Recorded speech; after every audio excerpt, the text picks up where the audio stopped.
বন্ধুরা, মীনাক্ষী কিচেনে আপনাদের স্বাগত। আজকের রেসিপি হলো ম্যাঙ্গো আইসক্রিম।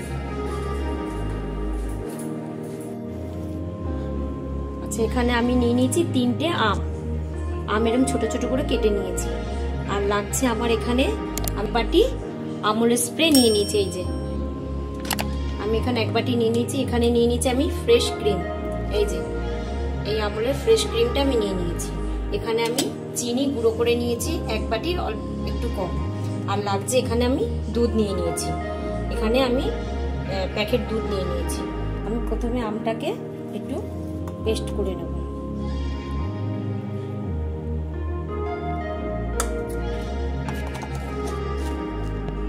আমি এরকম করে করে অল্প অল্প করে আমের পেস্ট পুরো করে নিয়েছি। এক বাটি আমের পুরো পাল্প এক বাটি হয়ে গেছে।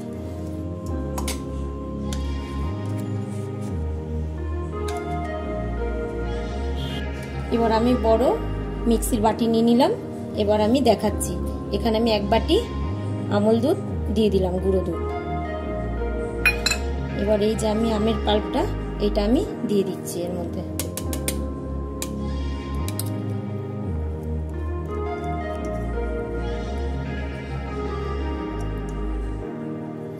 এবার আমি দুধ দিয়ে দিচ্ছি।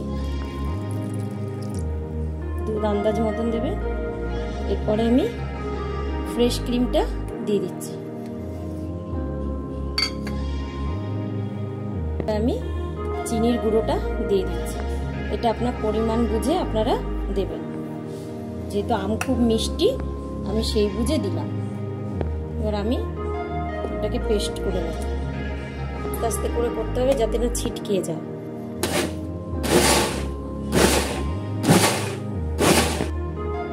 হয়ে গেছে, দেখুন। এবার এটা আমি নিচে নামিয়ে নিচ্ছি। খুব সুন্দর, না খুব পাতলা হয়েছে না খুব ঘন হয়েছে, এটাই ঠিক হয়েছে। এবং চকলেটের, এগুলো আইসক্রিমের, এটা আমার চকলেটের বাটি ছিল, এটার মধ্যেই আমি পেতে দিচ্ছি।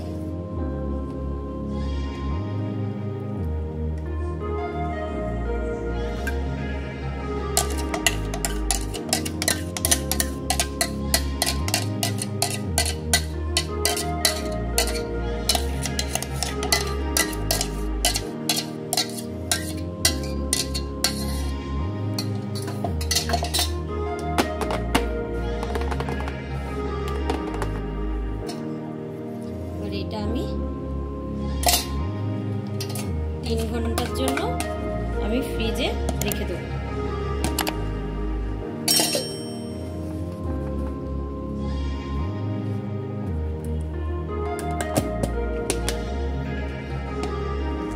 এবার 3 ঘন্টার জন্য আমি এটা ডিপ ফ্রিজে রেখে দিচ্ছি।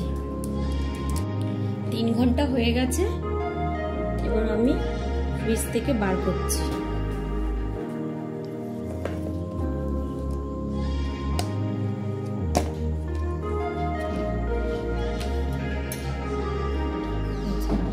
মোটামুটি এরকম হয়েছে। এবার এর মধ্যে আমি আম যে পিস পিস করে রেখে দিয়েছিলাম, এই যে ছোট ছোট একদম কিউব করে কেটে রেখে দিয়েছি, এটা এবার আমি এর মধ্যে দিয়ে দেবো।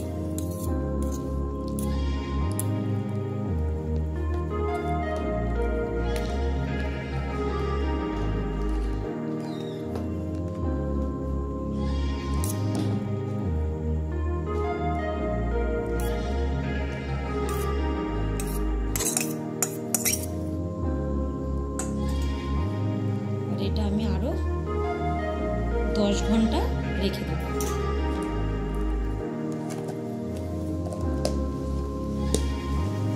ডিপ ফ্রিজেই রেখে দেব। 10 ঘন্টা হয়ে গেছে। এবার আমি ডিপ ফ্রিজ থেকে বার করছি।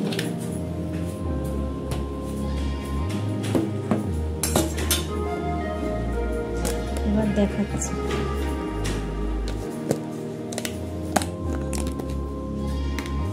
দেখুন কত সুন্দর বসেছে। এবার এটাকে আমি দেখাচ্ছি কাচিয়ে।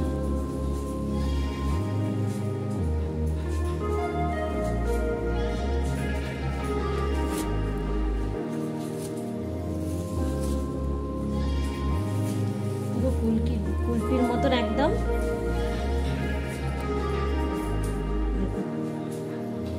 খুব সুন্দর হয়েছে।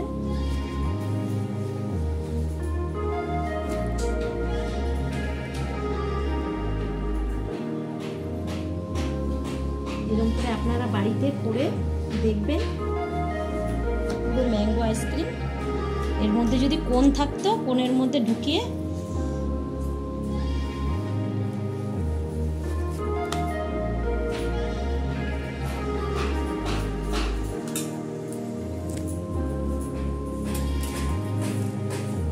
রইল আপনাদের ম্যাঙ্গো আইসক্রিম। এবার এর মধ্যে আমি হালকা করে একটু মধু দিয়ে দিচ্ছি।